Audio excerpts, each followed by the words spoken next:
is a Karma remix. What is up, ladies and gentlemen? Welcome to another episode of the Curtis Zone. Your amazing host, Dylan J. Curtis. To remember that you all hit the like and subscribe button for more content from here on the Curtis Zone if you want to see more of me and more of everything that we do here on the Curtis Zone. We are continuing with Supernatural Month here on the Curtis Zone, which is why we are doing today's How Powerful Would Someone Be episode. We've asked ourselves, how powerful would Rashid from Street Fighter be if he had the Millennium Eye, Shinnok's Amulet, and Koragg's Shield of Darkness? We are combining supernatural elements with a regular character and asking you, the viewer, how powerful this character would be if he had all this stuff combined to their own power. That's how these How Powerful Would Someone Be episodes work, alright? And if you have an opinion on how powerful you think the character would be, put it in the comment section down below. We'll get back to you. But for right now, news anyone? The first piece of news from the world of Warner Brothers, they have announced that Young Justice will be renewed for a 5th season pending the success of Creature Commandos. The upcoming Creature Commandos is set to release on HBO Max coming up this 2025, and I personally cannot wait for it. It looks pretty fun. Another piece of news from the world of Warner Brothers, it has been announced that Crypto the Superdog will make another live-action debut in Superman Legacy, and it is looking like he is a not-so-good dog. And he is also James Gunn's personal dog that he rescued. I think that's pretty cool. From the world of Netflix, it is looking like we're going to get a good cast for the upcoming Cobra Kai Season 6, and they have added Louis Tan, who you may remember played Cole Young in Mortal Kombat. It's looking like he'll be joining the cast of Cobra Kai for the upcoming Season 6, the final season, my friends. It's looking like we're going to get a great story and a great ending to the Cobra Kai, which was such a fun series from start to finish. Now let's get started talking about Rashid, alright? Now, remember how these How Powerful episodes be work. I, your ever so amazing host, give you a quick origin on the character, tell you how powerful they currently are, and then tell you how powerful the things that they're going to be using are and combined to their own power. And then you, the viewer, leave in the comment section down below how powerful you think the character would be if they had all of this stuff combined to their own power. We're going to start by giving a quick little origin on Rashid. Alright? Now before we get started with this episode, I want everyone to know this.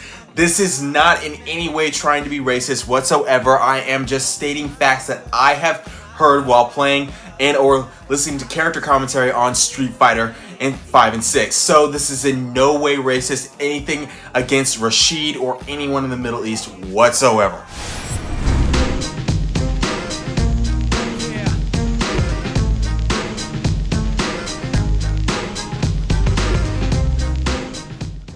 Now, Rashid is not that old of a Street Fighter character. In fact, he's only a year old. He made his debut in Street Fighter 5, and he received a lot of backlash due to the fact that he is a Middle Eastern character. More specifically, he's Egyptian. Also, Rashid is not necessarily your traditional Middle Eastern character. In fact, he talks very American Street, and he's a very tech-savvy character. The original idea for Rashid was to make him a cyborg, but that was taken off, and instead they made him a very tech-savvy, very aware character. Now that that's done, let's talk a little bit about his fictional origin, shall we? Like I said, Rashid would make his debut in Street Fighter 5, where he was the main protagonist. He's the son of a wealthy aristocratic family in the Middle East of Egypt, and he is one of its best fighters as well. He was trained by his bodyguard, who taught him a lot about parkour, taekwondo, and a lot of other stuff. He would go around the world to search for his missing friend, while at the same time training under the eye of Ryu, Colonel Guile, Chun-Li, and Cammy as well. And there you have it, the origin of Rashid. Now, as far as Rashid's current power is, Rashid is an amazing fighter like all great Street Fighter characters. His technique consists of parkour combined with taekwondo and a little bit of boxing. Now, he has the ability to control the desert winds, which means that he has the ability to throw a gust of wind at you and turn that gust of wind into a tornado.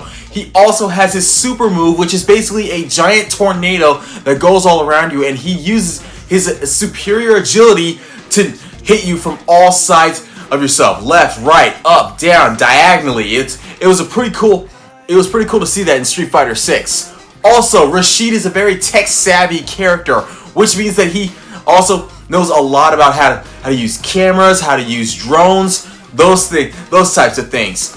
Like I said before, he's the son of a wealthy aristocratic family. Now, Rashid received a lot of backlash, like I said before, but he is still a fan favorite character after Street Fighter V. So yeah, there's that.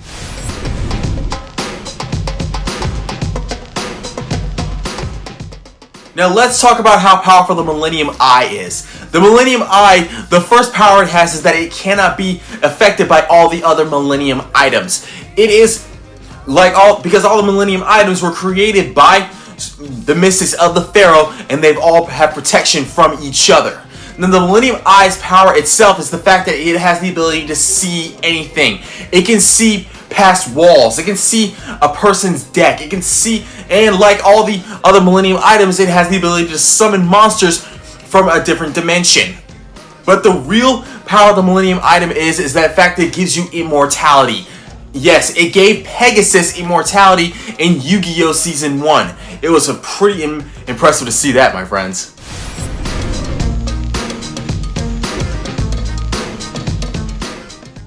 Now, Shinnok's Amulet has a lot of power, but it's not much without Shinnok. But it doesn't make it any less powerful, though. Shinnok's Amulet has the power of darkness itself. It is controlled by a mad god who controls the Nether Realm. It has the ability to trap people inside of it and leave them prisoner for, well, however long the person that is wielding it wants them to have them. It also has the ability of has a fraction of Shinnok's powers, and Shinnok is basically a god, which means it has energy projection, teleportation, portal summoning, and it even has the ability to corrupt good magic. So imagine this power in the hands of Rashid and tell me how powerful you think he'd be.